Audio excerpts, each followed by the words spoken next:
À l'heure de la bien-pensance et des critères ESG à tout va sur n'importe quel investissement, je te propose de prendre le contre-pied et de plonger dans le monde du vice en créant un portefeuille basé sur le sexe, la drogue, le tabac, l'alcool, le jeu et l'armement.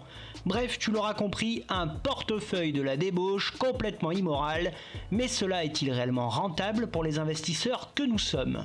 Bonjour à tous, c'est Sébastien et bienvenue sur Easily Bourse. Je te retrouve aujourd'hui pour parler d'investissement dans des secteurs peu convenables et élaborer en ta compagnie le portefeuille du péché. Petit rappel, ici on ne fait pas de politique mais seulement des investissements. Juste avant de commencer, si jamais tu n'es pas encore abonné, que tu apprécies mon travail et mes vidéos, alors n'hésite pas à actionner la petite cloche, le petit pouce et le gros bouton abonné. C'est gratuit et c'est le meilleur soutien que tu peux m'apporter pour développer cette chaîne. Parlons peu mais parlons bien, mais d'où vient cette idée d'investir dans des secteurs aussi décriés ? Eh bien, c'est Dan Arens qui, le premier, eut la brillante idée de créer en 2002 au Texas un fonds d'investissement appelé le Vice Fund. Ce dernier est géré par la compagnie financière USA Mutuals. Il intervient sur les sociétés dont l'activité est en totalité ou pour partie dans des domaines tels que le tabac, les jeux, l'alcool, les armes, la défense ou autres considérés comme moralement incorrects. Ces investissements restent cependant dans des activités totalement légales. La drogue et la prostitution en sont exclus à sa création. C'est en quelque sorte l'approche inverse des ISR, les investissements socialement responsables. La démarche de ce fonds ne relève pas du cynisme, mais bien d'un raisonnement selon lequel ces sociétés bénéficient d'une demande clientèle stable, ne dépendant pas du climat économique. Il en résulte une bonne profitabilité et une volatilité des cours réduite. Appliquons alors cette démarche afin de réaliser notre propre portefeuille du vice, selon les critères suivants. Se situer dans un domaine avec des barrières d'entrée importantes, bénéficier d'une demande qui reste stable quand la situation économique se dégrade, ne pas se limiter au marché US, avoir dégagé des marges importantes dans le passé, générer des flux de trésorerie importants pour maintenir et augmenter les dividendes et investir dans des projets et des sociétés à forte rentabilité. Pour commencer en douceur, intéressons-nous au secteur de la drogue légale ou plus particulièrement du cannabis. Comme vous le savez sûrement, le cannabis a été légalisé dans de nombreux pays et son commerce à des fins thérapeutiques a complètement explosé, faisant les beaux jours de nombreuses sociétés américaines et canadiennes qui se sont engouffrées sur ce marché très lucratif avec la légalisation dans de nombreux États américains. Parmi les sociétés les plus en vue, vous avez Canopy Growth, une société canadienne de cannabis qui possède le plus grand stock de cannabis au monde en termes de capitalisation boursière.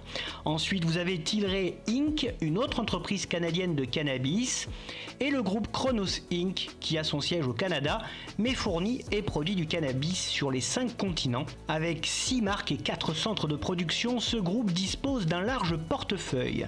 Mais alors, les actions de cannabis sont-elles un bon investissement ?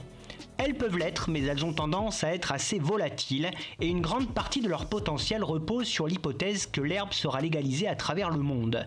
Si l'on se réfère au Cannabis Index, on peut voir qu'il n'est pas vraiment intéressant d'investir dans ce secteur, qui a eu certes son heure de gloire, mais qui est en déclin quand on regarde en détail le cours de ces différentes sociétés. Mais si cela vous intéresse, il existe une société dans le secteur du nom de Jazz Pharmaceuticals qui s'en sort pas si mal que ça. C'est un laboratoire qui développe des médicaments basés sur la médecine des cannabinoïdes. Depuis 2021, c'est même le principal producteur de cannabis médical du monde. Continuons dans la débauche avec l'industrie du tabac. Depuis de nombreuses années, la réglementation et les actions en justice posent un dilemme à l'industrie du tabac. On ne peut pas dire que le secteur est bien la cote, l'industrie est confrontée à des vents contraires, la sensibilisation aux problèmes de santé a incité les individus à éviter les comportements à risque. En outre, de nombreux pays continuent d'imposer des taxes élevées sur les produits à base de tabac, ce qui a freiné la demande de produits connexes. L'augmentation des coûts des matières premières et des prix des produits à base de tabac a encouragé de nombreux fumeurs à abandonner cette mauvaise habitude. Les 3 principales entreprises de l'industrie du tabac ne sont autres que British American Tobacco, Altria et Philip Morris. Ma préférence dans ce secteur va vers Altria qui à mon sens est un peu plus diversifié avec le tabac, l'alcool, mais aussi aussi les cigarettes électroniques et les produits associés. De plus, son dividende est extrêmement fiable et élevé. Du coup, est-il bon d'investir sur des actions du secteur du tabac ?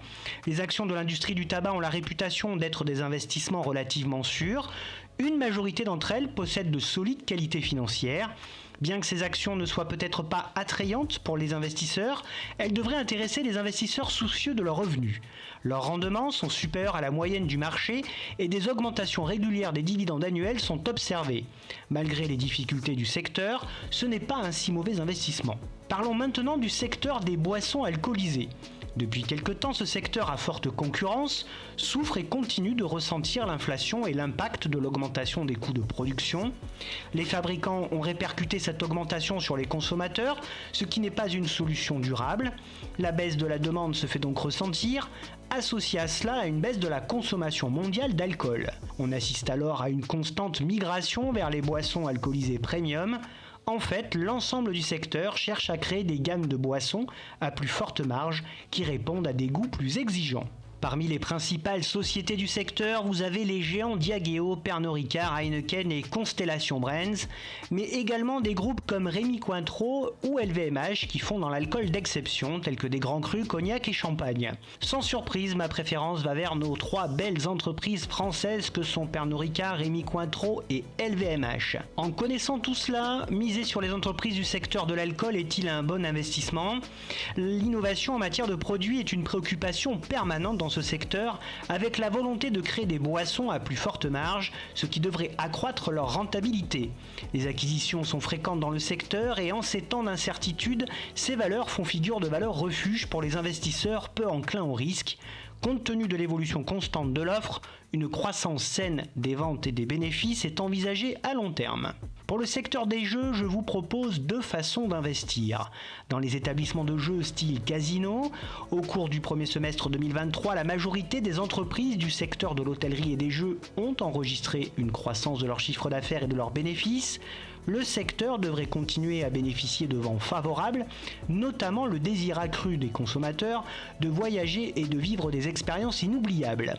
Des sociétés comme Vici Properties ou encore plus récemment la célèbre Realty Income investissent dans ces établissements de jeux.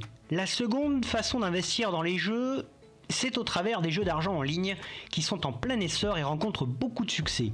Des acteurs comme le suédois Evolution Group AB ou encore le français FDJ sont intéressants dans ce secteur.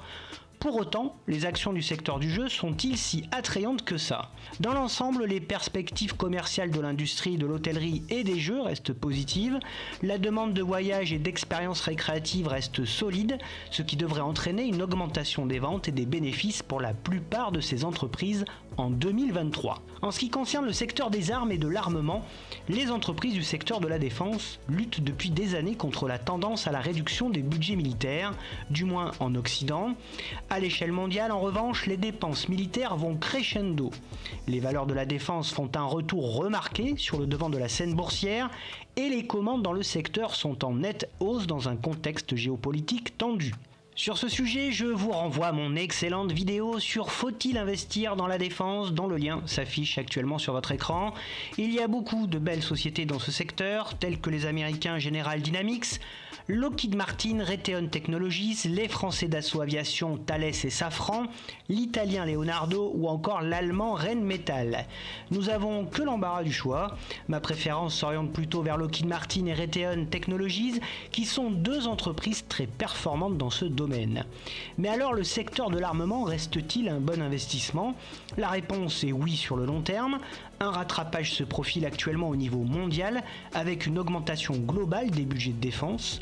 Les acteurs industriels européens et américains de la défense vont nécessairement profiter des nouvelles menaces et de la prise de conscience collective actuelle. Et pour finir en beauté, je te propose le secteur du sexe, ou plus précisément du sexe légal, bref, de la rencontre en ligne. Ce secteur est en plein bouleversement et même en chute libre depuis le Covid. La fréquentation a littéralement plongé sur les sites internet et les applications. La volonté d'essayer des produits de rencontre en ligne pour la première fois n'est pas encore revenue au niveau d'avant la pandémie. Le secteur reste aux mains de gros poids lourds que sont Bumble et surtout Match Group, qui possèdent entre autres Tinder et Mythic. En dépit de cela, est-il rentable d'investir dans les sites de rencontres ? Depuis son entrée en bourse en février 2021, le cours de Bumble a fondu de 70%. De son côté, Match Group a vu sa capitalisation boursière être divisée par près de 4 en 13 mois. Des reculs très marqués alors même que les deux rivaux continuent de gagner des utilisateurs payants. Ce secteur n'est donc pas franchement attrayant au vu des performances de ces entreprises. Maintenant que l'on a vu tout cela, quel serait le portefeuille du vice idéal et performant ? Voici ma petite répartition virtuelle idéale du portefeuille du péché. The Easily Bourse Vice Wallet. Dans le secteur drogue santé, je prendrai Jazz Pharmaceuticals avec 10% du portefeuille. Dans le secteur tabac, Altria avec 11% du portefeuille. Dans le secteur alcool, Pernod Ricard avec 14% du portefeuille. Rémy Cointreau, 10% du portefeuille. LVMH, 15% du portefeuille. Dans le secteur du jeu, je prendrai VC Properties avec 8% du portefeuille et Evolution Group AB avec 8% du portefeuille. Pour les armes, Lockheed Martin, 12% du portefeuille. Raytheon Technologies avec 12% du portefeuille. Et dans le secteur du sexe et des sites de rencontres, je ne prendrai rien du tout. Bien entendu, cette vidéo sur l'élaboration du portefeuille du vice ne reflète que ma propre vision des choses. Je n'encourage personne à investir dans ces entreprises citées sans avoir fait au préalable ses propres recherches et analyses, condition indispensable afin d'investir ton propre argent en bourse. C'est ainsi que se termine cette vidéo sur les investissements immoraux.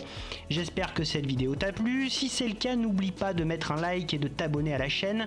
Tu pourras également retrouver sur cette chaîne des analyses express ou complètes de bon nombre d'entreprises. Pour te tenir au courant de toutes les dernières nouveautés et de mes investissements, tu peux également me retrouver sur Facebook, Twitter et Instagram. Je te donne rendez-vous prochainement pour l'analyse de nouvelles actions et n'oublie pas en attendant qu'investir, c'est préparer ton avenir.